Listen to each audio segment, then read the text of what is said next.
네 명의 유다 자손들 이야기가 1절에서 7절까지 나오고 있고, 그 바벨론의 식민지가 된 상황이에요. 1절, 2절 말씀해 보니까 BC 605년도에 끌려와서 포로 신세로, 포로 자격으로 끌려왔지만 이들은 당당했어요.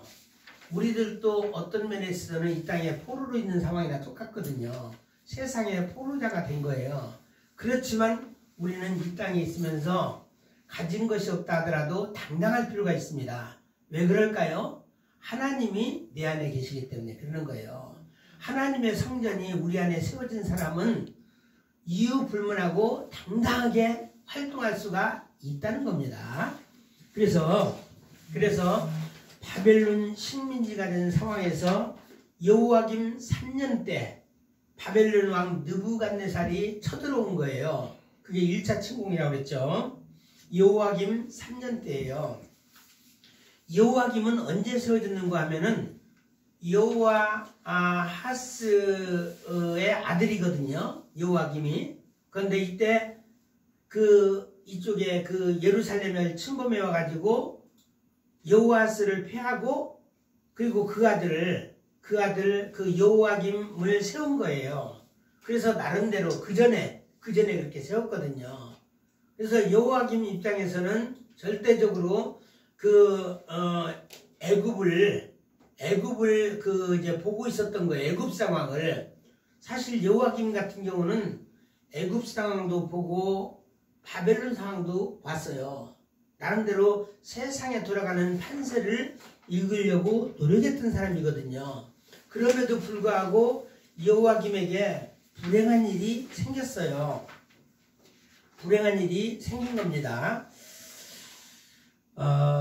제가 이거를 하기 전에 그 역사적인 상황을 조금 알아야 될 것 같아가지고 한번 잠깐 또 이것도 설명을 한번 드리도록 하겠습니다.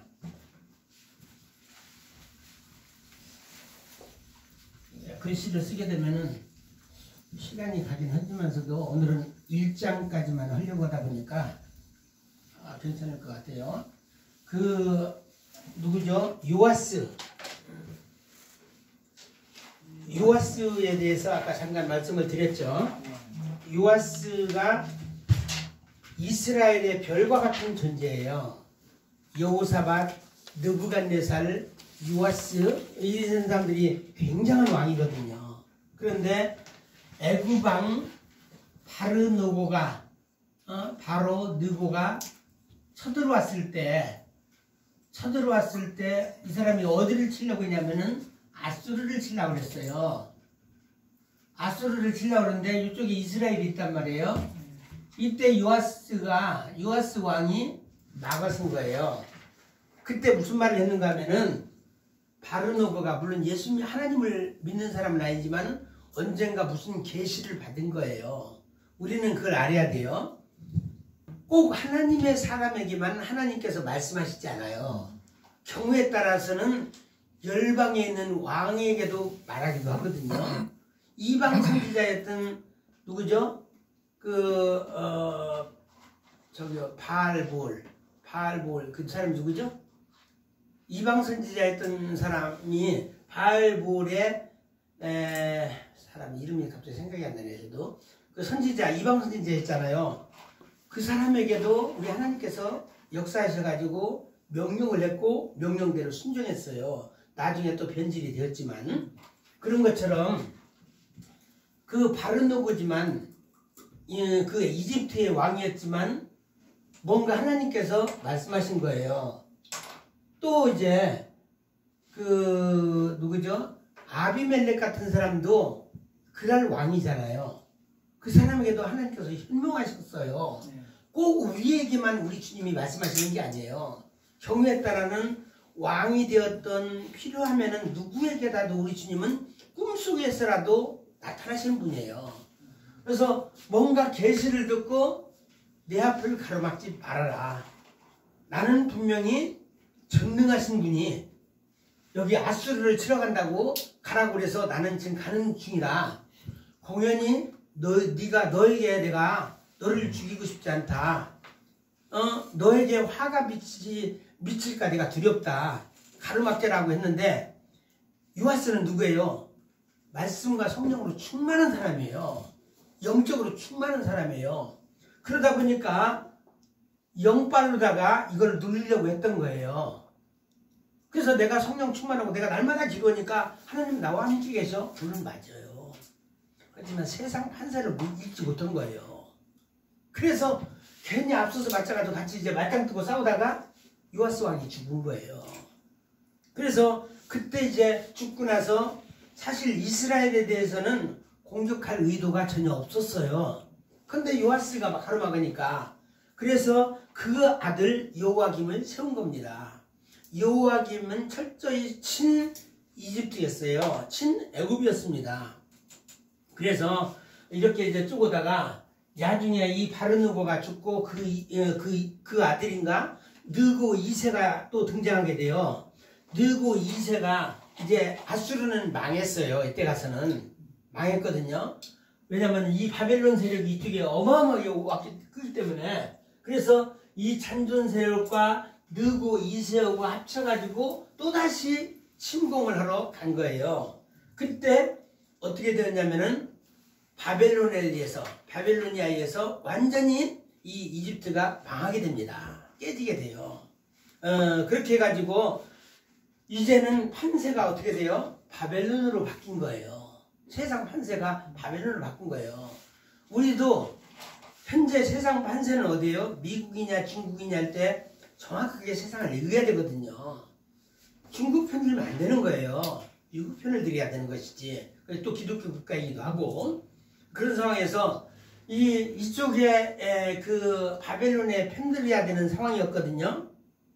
그런데 여호와김이 이제 느고 2세가 싸움에서 패전을 했지만은 점점 기세가 살아나는 이런 뉴스가 보도가 되고 있는 거예요. 정보에 의하면. 그러다 보니까 바벨론에서 너 조심해라고 경고의 메시지가 왔음에도 불구하고 여호와김이 이쪽 편을 들어버리는 거예요.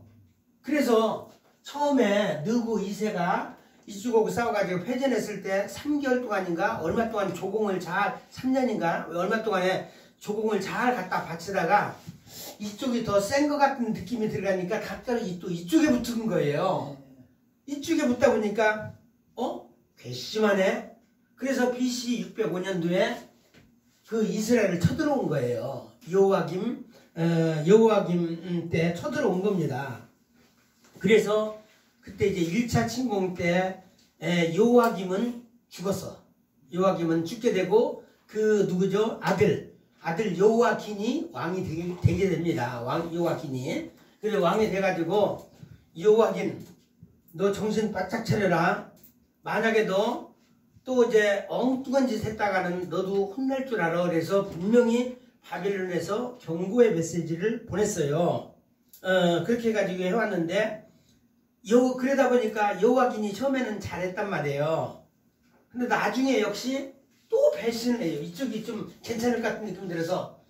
근데 그 당시에 에레미야 선지자가 뭐라고 말했어요? 절대적으로 바벨론 편에 서야 됩니다. 애굽으로 가지 마세요. 바벨 가더라도 우리가 바벨론으로 가야 됩니다. 라고. 왜냐하면 하나님의 음성을 듣고 예레미야는 그렇게 예언했던 거예요. 근데 예레미야를 감옥에 가두고 난리 없었댔잖아요. 그러니까 예레미야는 간이 콩알 많은 사람이에요. 내성적인 사람이에요. 그래서 하나님 말씀을 전할 때는 담대하게 외쳤지만 중간에 너 죽인다 그러면은 하나님 저 좀 살려주세요. 그래서 무서웠던 사람이에요. 그러니까 날마다 기도했어요. 하나님 앞에. 성격이 내향적인 사람이지만. 그래서 하나님께서는 예레미야가 너무 겁이 많으니까 죽이진 않았어요. 예레미야는 순교당하지 않고 나중에 어디로 딴 데로 갔던가 이제 그랬을 거예요. 예레미야는 처음부터까지 하나님의 하늘의 메시지만을 전했던 사람이거든요.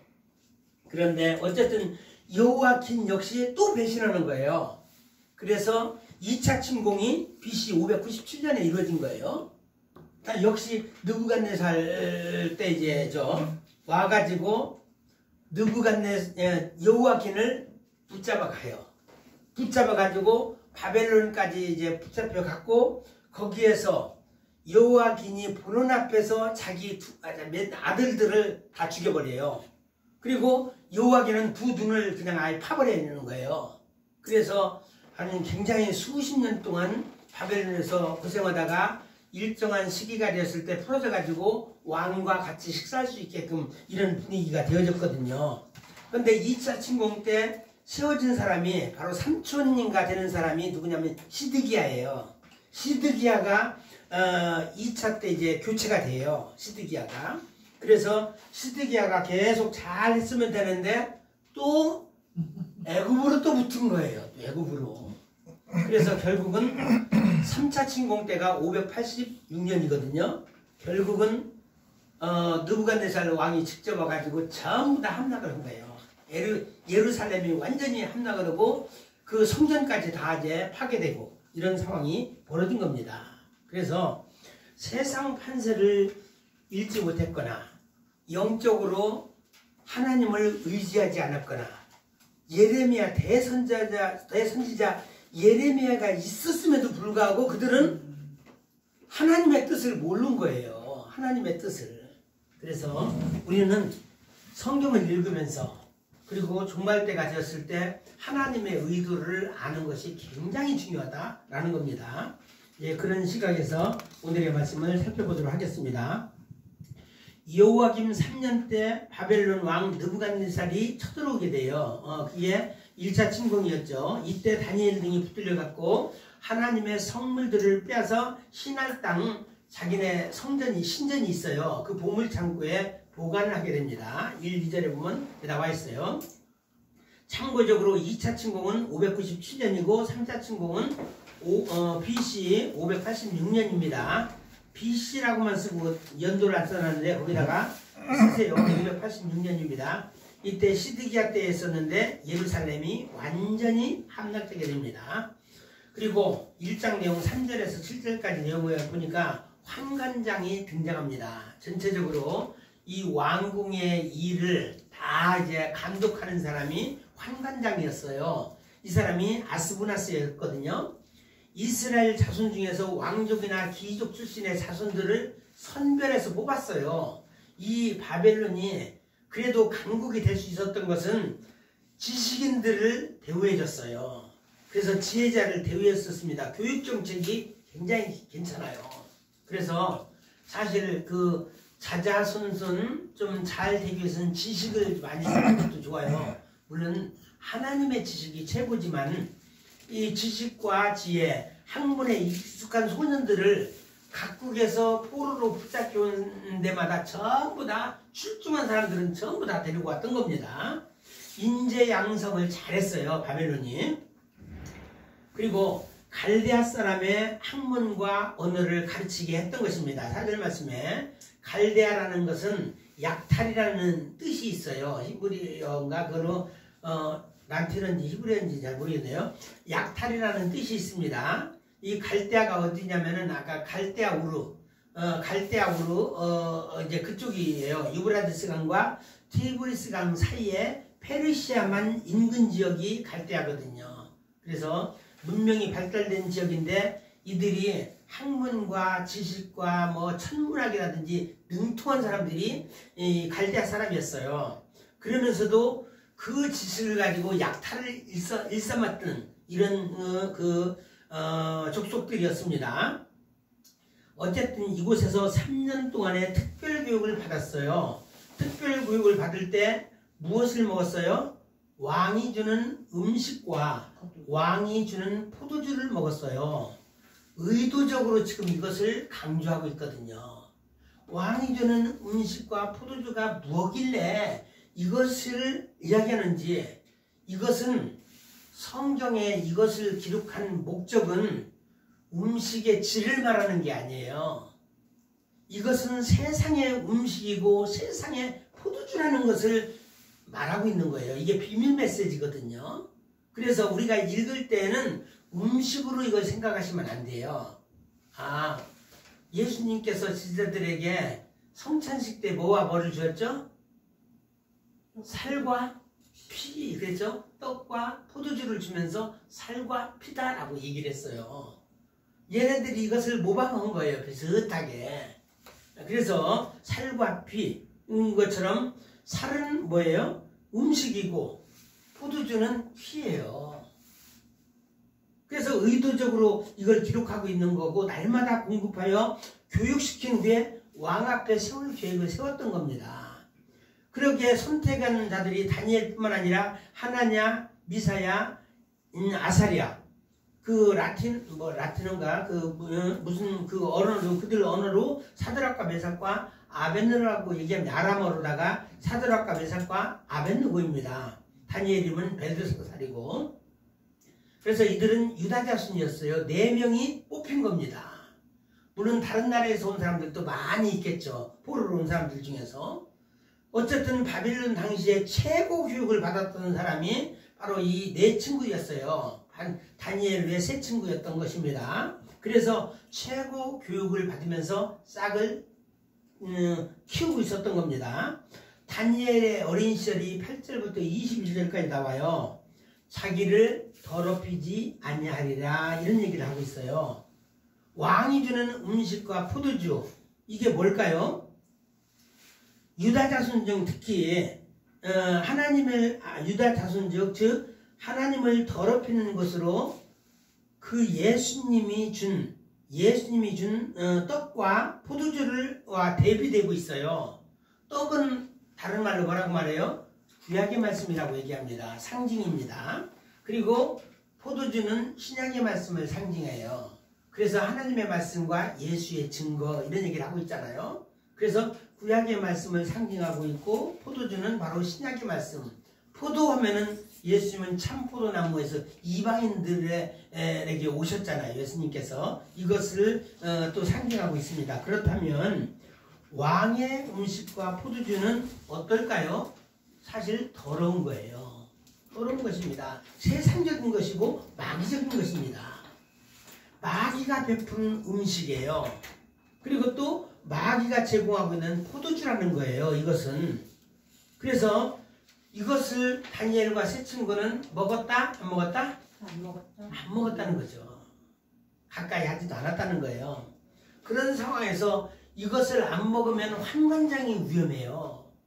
그래서 환관장이 엄청난 지혜와 권세가 있고 능력이 있음에도 불구하고 이 다니엘과 세 친구에게는 함부로 하지를 못했어요. 왜냐하면 이들에게는 환관장이 그냥 아주 지배하려거나 억누르려고 할 때 뭔가가 있는 거거든요. 그러다 보니까 함부로 하지를 못했어요. 이 환관장이 아스부나스가 그랬습니다. 그래서 그 은혜와 긍휼을 얻게 하셨다라는 내용이 9절에 나오는데 그랬어요. 목숨 걸었을 때는 하나님께서 목숨을 어떻게 돼요? 보장해 주신다는 겁니다. 우리도 하나님 앞에서 내가 목숨을 걸었을 때는 하나님이 우리를 보장해 주셔요. 그런데 우리는 세상을 의지하는 경향이 있잖아요. 하나님보다는 돈이 더 가깝고 세상의 권세가 더 가까운 거예요. 그래서 이제 우리가 이제 그 목숨을 울치하면은 오히려 세상을 의지하는 경향이 있다는 거죠. 종말 때 음식은 변질된 사상이고 신학이고 세상 사조라는 거예요. 무슨 말인지 알죠? 종말 때 음식이 그렇다는 거예요. 지금 마지막 때 우리에게 들려지는 음식들이 좋은 음식이 아니에요. 그래서 저는 최근에도 그런 얘기를 들었거든요. 믿음은 바라는 것들의 실상이요 보이지 않는 것들의 증거니. 많은 대형교회 목사님들이나 거기서 외운 사람들이 한다는 얘기가 우리가 생각할 수 있는 믿음과 틀리는 거예요. 보이는 것들의 실상이요 보이지 않는 것들의 증거다라고 얘기하니까 여러분 이 말씀은 여러분 벽에다가 그림을 그려보세요. 여러분의 꿈과 비전과 목표가 있으면 거기다 기록을 하세요. 이것을 보면서 하나님 앞에 주야 부르짖으세요. 그러면은 이게 실상으로 나타날 것으로 믿고 구하면 반드시 응답됩니다. 할렐루야. 그럼 사람들이 아멘 그런다는 얘기예요. 이러니까 여기에 많은 사람들이 쓴 쑥을 먹고 있다는 얘기죠. 하나님의 메시지를 먹고 있는 게 아니라 이 세상적인 것을 의지하고 있다는 얘기예요. 그런데 우리는 그게 아니잖아요. 구약의 예수 그리스도가 오기 전에 모든 사람들은 예수님이 오실 것을 믿고 그 실상을 믿었다는 얘기고, 이미 우리 예수님 시대 같은 우리 시대 때는 예수님을 못 봤기 때문에 많은 사람들이 그 증거하는 그 증거를 우리는 믿고 있다는 얘기잖아요. 그래서 구약의 성도들이나 신약의 백성들이나 똑같다. 믿음은 똑같다. 실상이 됐던 증거들은 똑같다. 이것을 믿는 거란 말이에요. 그런데 요즘에 성경을 자기식으로 해석해서 가지고 완전히 있지도 않는 하나님의 비밀의 메시지를 전하지 않고 이상한 말씀을 전하고 있다는 거예요. 그게 오늘날의 오염된 시대, 종말 시대 메시지인 것입니다. 오염되어 있는 영적 음식. 그래서 다니엘은 이것을 먹는 것을 포기했다는 거예요. 그래서 다니엘은 어릴 때부터 이것을 간파했어요. 어린 시절부터. 환관장이 두려웠어요. 왜냐하면 왕이 주는 음식과 포도주를 먹지 않으니까 환관장이 두려웠습니다. 그래서 어떻게 하냐. 두려움을 다니엘에게 토로했어요. 만약에 그 왕의 음식을 먹고도 얼굴이 초췌하다라고 하게 되면 문제가 될 게 없거든요. 그런데 왕의 음식을 안 먹고 초췌하다 그러면은 이거 먹어야 되잖아 라고 환관장이 힘있게 할 수 있어요. 그런데 왕이 주는 음식을 안 먹는데도 불구하고 얼굴이 윤기가 나는 거예요. 그러니까 여기에 환관장이 두려웠던 겁니다. 그래서 보세요. 책임자가 더 두려운 거야. 책임지는 사람이 지금 환관장이잖아요. 환관장이 더 두려웠던 거예요. 다니엘이 두려워야 되는데 가불이 바뀐 겁니다. 내 속에 하나님의 권세와 예수 그리스도의 능력이 있고 예수 그리스도의 삶과 피가 있는 사람들은 가는 것이 겁나지가 않아요. 왜냐하면 내 대신 예수 그리스도께서 싸워주시기 때문에 겁날 게 없다는 얘기예요.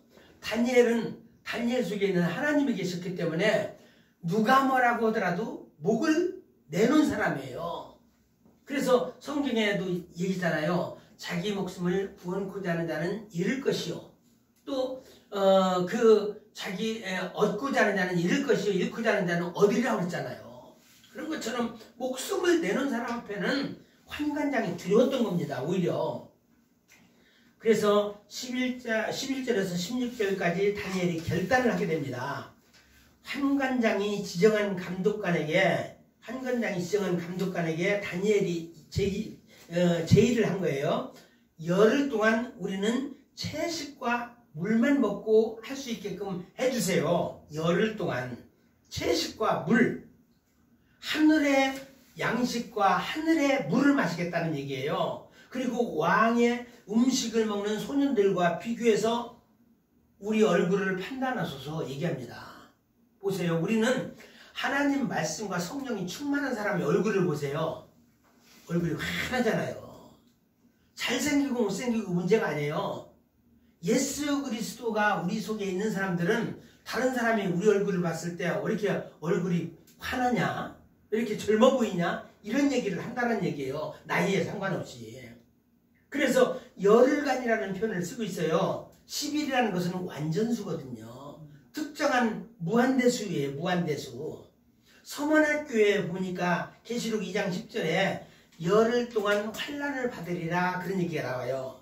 열흘이라 그러고 나서 환난을 받으리라 죽도록 충성하라. 그리하면 생명의 면류관을 얻으리라 그런 얘기를 하고 있잖아요.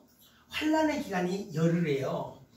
지금 다니엘 입장에서도 열흘 동안 환난의 기간이에요. 그리고 나서 그 후에 나를 판단해달라 이런 얘기를 했던 것입니다. 그리고 나서 실제로 열흘 후에 그들 얼굴이 더 아름답고 윤택하게 됨을 확인하게 됩니다. 하늘의 음식을 먹은 자와 세상의 음식을 먹은 자는 확연히 차이가 난다는 얘기예요. 보세요. 예수님께서도 어떻게 했죠? 그 문둥병 환자라든지 눈먼 환자들을 고치고 나서 어디로 데려갔어요? 마을 밖으로 데려가셨어요. 그리고 특별한 경우에 빈들에 가서 또 강의를 하기도 하고 전도하기도 하고 또 들판이나 산 위에 가서 전했다는 얘기예요. 특별한 상황이 발생했을 때는 반드시 들러나갔어요. 마을에 있지 않고 들러나갔다는 거예요. 이것처럼 왕의 음식과 포도주를 거부한 상황에 대한 성경 기록의 의도는 숨겨진 메시지예요. 이 숨겨진 메시지에 대한 정황을 우리는 정확하게 알아야 된다는 얘기예요. 결국 지정된 음식과 포도주를 제하고 채식을 먹을 수 있었어요. 그 후로부터 열흘이 기간 지나서부터는 마음 놓고 채식과 물을 먹을 수 있게 된 거예요. 다니엘이 원한 대로 다 들어줬어요. 왜냐하면 환관전 아스보나스도 할 말이 없잖아요. 왜냐하면 왕이 준 음식과 그 포도주를 먹은 그 다른 왕궁에 있는 소년들보다 다니엘과 그 세 친구 눈이 더 환하고 얼굴이 윤택하니까 할 말이 없잖아요. 예수님의 하늘 양식, 들에서 먹는 오병이어가 그렇고, 모세 당시에는 광야에서 뭐를 먹었어요? 만나와 메추라기를 먹었어요. 이게 바로 하늘 양식인 거예요. 만나와 메추라기가. 우리는 오늘 이후로부터도 꾸준히 하늘 양식을 사모해야 되고 하늘 양식을 먹어야 됩니다. 그래서 이 모든 음식은 결국 예수 그리스도의 살과 피로 귀결이 된다는 얘기예요. 예수 그리스도의 살과 피. 내 살과 내 피를 마시지 않으면 너희가 내 지자라고 할 수가 없다. 그런 얘기를 또 했잖아요.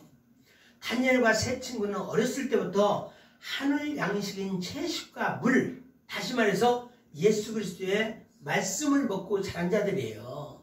그러니까 땅의 지혜가 아니고 하늘 지혜로 충만하게 된 거예요. 하늘 지혜로 충만한 사람은 세상 지혜로 또 충만해요. 하나님께서. 하늘 지혜는 세상 지혜와 비교가 안 되잖아요. 더 큰 것을 알고 있는데 이 땅에 있는 지식은 아무것도 아닌 거예요. 보세요. 고등학교 과정을 마스터한 사람은 초등학교 학문은 식은 죽 먹기잖아요. 똑같아요. 더 큰 세계의 지식의 문이 열려있는 사람들은 땅의 지식은 아무것도 아니라는 겁니다. 그리고 이런 음식을 먹고 자는 다니엘과 세 친구들의 결과가 17절부터 21절에 나와 있습니다. 내 소년의 3년 기간에 학문을 더하시고 모든 서적을 깨닫게 하시며 지혜를 주셨다라고 17절에 말씀하고 있어요. 우리 하나님께서 하늘의 지식으로 아주 충만하다 보니까 서적을 보면서 다 깨달음이 그냥 번뜩번뜩 오는 거예요. 이런 또 지혜를 얻으시기를 바랍니다. 특히 다니엘은 모든 환상과 꿈을 깨닫는 자가 되었어요. 환상과 꿈까지 다 깨닫는 아주 출중한 지혜의 사람이 되었던 겁니다. 그래서 너 은총을 받은 다니엘아 이런 말을 하고 있잖아요. 하늘의 지혜, 하늘의 총명을 받은 자예요. 왕이 말한 기한이 차서 결국은 환관장이 왕 앞으로 데리고 갑니다. 이것이 18절부터 20절에 나오는 말씀입니다. 그래서 가봤더니 내 소년들만한 자가 없어서 이들을 왕 앞에 서게 됩니다. 최고 잘난 사람 데리고 와봐라. 그러니까 다니엘과 세 친구를 데려가게 됩니다. 그래서 왕이 그 당시에 질문을 해요. 청소년이지만 질문하는데 그들이 얼마나 총명했던지 온 나라의 박수와 술객보다 10배나 10배나 나았다라고 얘기합니다. 여기서도 10배라는 얘기가 나오잖아요. 완전수예요. 완전수. 10배라는 것에 대해서 잠시 설명하면 실제적인 10배가 아니고 완전함, 충만함을 의미한다는 거죠. 세상의 완성, 무한의 기본다인이에요. 무한의 기본다인. 우리가 수학에서도 무한대를 보여요? 이렇게 하잖아요. 이게 이름이 뭐라는지 잊어버렸네, 오래돼서. 중학교 때 중고등학교 때 배워가지고, 이렇게 무한대였을 때는 이런 표시를 하고 있잖아요. 팔자를 옆으로 낸 표시를 하고 있잖아요. 이제 무한대. 이게 숫자라는 겁니다. 그래서 다니엘 1장에서 보니까 느부갓네살 다니엘은 느부갓네살 왕부터 고레스 왕 원년까지 1장에 나오는 얘기예요. 1절에 느부갓네살 얘기가 나오고 또 고레스 왕 원년까지 그런 얘기하고 있잖아요. 21절 다리오 왕까지 있었던 사람이다. 굉장히 오래 있었던 것이죠. 총리로 아마 지냈던 걸로 이제 보게 됩니다. 그래서 오늘은 다니엘서 1장까지 내용만 살펴보고 이번 시간에는 좀 이제 토론을 하는 시간을 좀 갖도록 하겠습니다. 무슨 내용인가 하면은 이제 우리가 배운 것을 바탕으로 해가지고 좀 알아야 될 필요가 있거든요. 오늘 2장까지 원래 처음에 생각을 했는데 2장까지 나가게 되면 너무 좀 그럴 것 같아가지고 진도 위주로 나가는 것보다는 이것이 좀 더 중요하겠다 싶어서 1장까지만 했습니다. 그래서 오늘 배운 것 중에서 일단 궁금한 거 있으면은 좀 얘기해 주시기 바랍니다. 또 같이 얘기해야 될 사항이 있으면 얘기하셔도 돼요. 꼭 궁금하지 않더라도 이런 거에 대해서 우리가 같이 알면은 도움이 되겠다라고 생각하는 거 있으면은 괜찮을 것 같다 생각이 들어갑니다.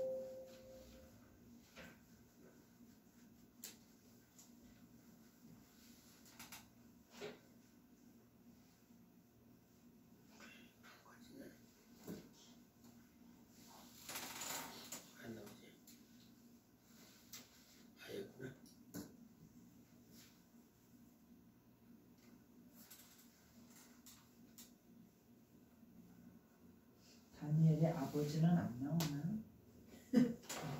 다니엘의 아버지요? 안 나오게. 그거는 챗GPT로 물어보면 잘 알아요. 저도 챗GPT를 도움받을 때 많아요.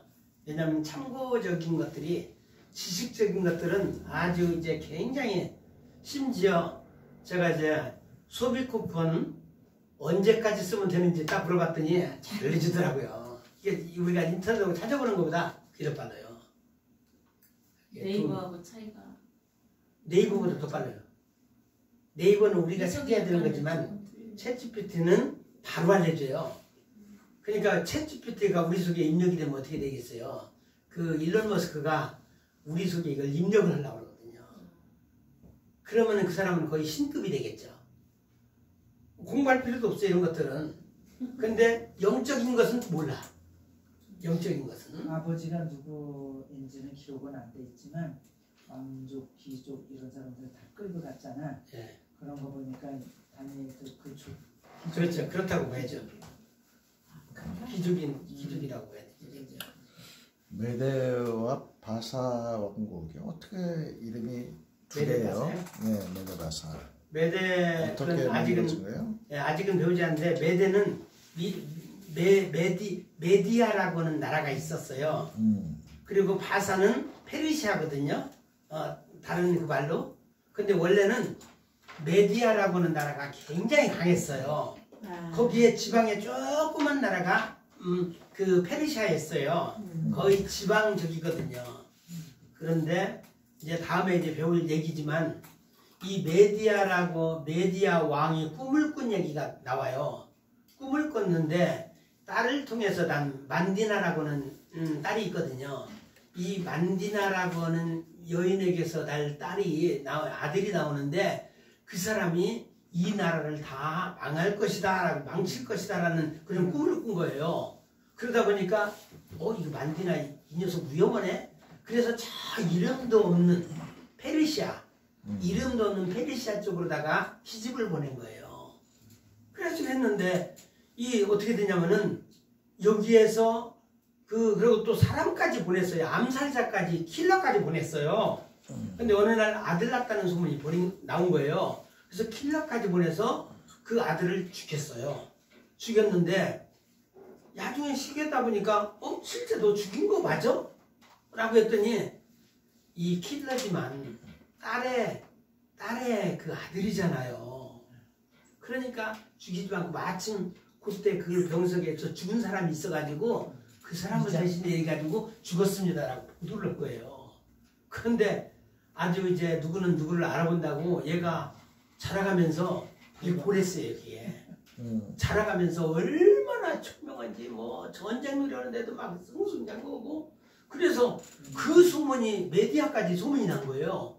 그래서 그 당시에 이름은 지금 이제 저도 이제 생각이 안 나는데 뭐 아스다나스든가 뭐 이 글자 많은 사람이 있어요. 이 양반이 야 그 사람 이쪽으로 보내봐라. 그랬더니 딱 했는데 보니까 거긴 거예요. 그래서 실제적으로 내 손주구나 라고 생각했는데 그래서 화딱 지나가지고 먼저 번에 죽이라고 했는데 안 죽인 사람 킬러 죽여버리고. 죽여버렸어. 근데 여기도 안 죽인 거예요. 그리고 오히려 또 여기서 귀여우니까 어유 우리 아가 그러면서 했거든요. 근데 얘 소속은 어디에? 페르시아잖아. 결국은 어떻게 돼요? 여기가 완전히 이 고레스 때문에 결국은 메디아가 먹히고 여기가 올라온 거예요. 이제 예언서에 보면은 그 곰 얘기가 나거든. 곰이 한쪽 발을 들었더라라는 얘기가 나와요. 이 두 가지 중에 한쪽 발을 들었다는 얘기는 결국 메디아라고 하는 큰 나라가 삼킴을 당하고 이 페르시아가 집어삼키는. 그래서 메데바사라고 얘기를 해요. 메데바사. 역사 속에도 그런 일이 있어요. 나중에 자세한 얘기를 또 이제 하도록 하겠습니다. 원래는 메디아로다가 이렇게 돼야 되는 상황인데 꿈속에 나와 있던 것처럼 그 이제 그대로 이제 고레스가 그래서 등장한 거예요. 그러면은 그러니까 그 누부갓네 그 나라를 정복한 나라가 메데바사잖아요. 그렇죠. 그러면은 그때 정복한 왕이 고레스 왕인가요? 그렇죠. 고레스 왕. 근데 왜 다리오 왕이란 이름이? 그러니까 다리오는 이게 이름이 틀려가지고 아까 근데 실제적으로 고레스 왕은 계속 정복 전쟁 중이라고 해요. 왜냐면 성경의 기록이 없기 때문에 일반 역사 속에서 이제 본 것을 이제 제가 봤거든요. 그런데 정확하지는 않더라고요. 삼촌이라고 하는 얘기도 있고, 이 다리오가 그러니까 메데 사람이에요. 메데 사람이라고 얘기한 것은 메데 사람 다리오라고 얘기하거든요. 그러니까 임시 고레스가 앉혀놓고 자기는 정복 전쟁은 다른 사람한테 할 수 없잖아요. 그래서 실제 왕은 고레스인데 임시적으로 공무원식으로 해가지고 바지사장식으로 아마 내놓은 이름은 다리오 왕 내지는 뭐 다리우스 왕 이런 식으로 얘기하고 있거든요. 그래서 실제 고레스는 키루스인가 그래요. 키루스 1세인가 키루스 2세인가 그래요. 그래서 그 사람이 실질적인 왕이고 다리우스는 꼭두가시에 불과한 사람이다 라고 얘기를 합니다. 그 어려운 그렇고 그리고 또 한 가지 이게 이건 아니고 조금 이제 남는 시간에 우리가 이게 토론 겸해서 우리가 이런 발표할 수 있는 시간들을 자주 가지라고 또 얘기를 하셔가지고 뭐 질문도 있고 이런 때 그래서 또 제가 모르는 거 다른 분이 있으면 또 얘기해 주셔도 좋아요. 그리고 저도 다 알지는 못하니까 첫 번째 제가 질문을 던질 수 있는 것이 왕의 음식과 포도주 대신에 뭐를 먹었다고 그랬죠? 채식과 물. 채식과 물을 먹었다고 이야기하고 있잖아요. 이것을 신학적으로 두 번째로는 영적으로 해석해보라 라고 했을 때 왜냐하면 신학적인 것과 영적인 것 신학적인 거는 그 학술적인 것이고 뭐 교리적인 것이면서 또 뭐죠? 그 성경적인 것을 신학적이라고 얘기해요. 유대인 관점에서 얘기하는 것이고 영적이라는 것은 내 관점으로 어떨까 한번 그 생각나는 대로 한번 얘기해 보세요. 제가 또 아까 얘기한 중에서 좀 힌트는 있었거든요. 100%는 아니지만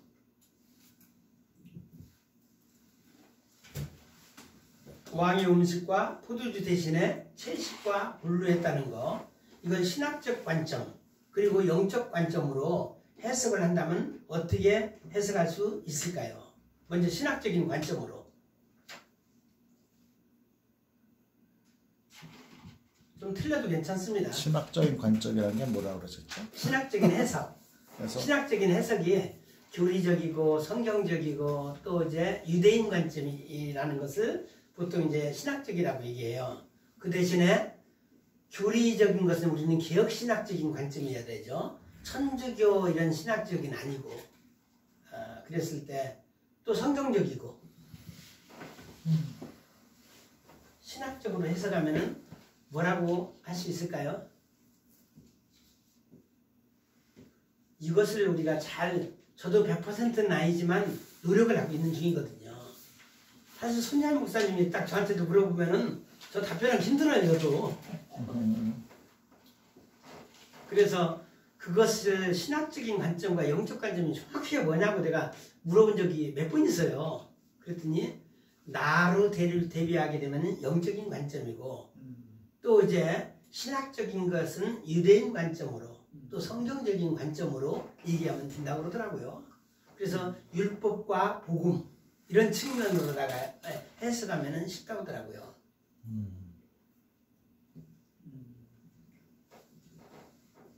우리 김인자 사모님? 어려워요. 좀 어려워요. 왕이 주는 음식이 무슨 음식일까? 제사 음식이에요. 제사. 잠깐만요. 저기 이렇게 설교를 이제 목사님들 설교를 들을 때 다니엘서를 이제 들을 때 그 끌려갔던 그 나라에서 이제 바벨론. 이제 그 다니엘서부터 그 친구들까지 다 이제 왕의 그 똑같이 이렇게 먹게 하는 그것이 영적으로 수레하면서 그거는 세상적인 술과 포도주와 뭐 음식을 그렇죠. 왕이 베풀어준 그런 거를 먹었다는 게 세상적인 음식, 세상 쾌락, 뭐 그쪽으로 가야 되나? 놀고 먹자. 세상에 취해서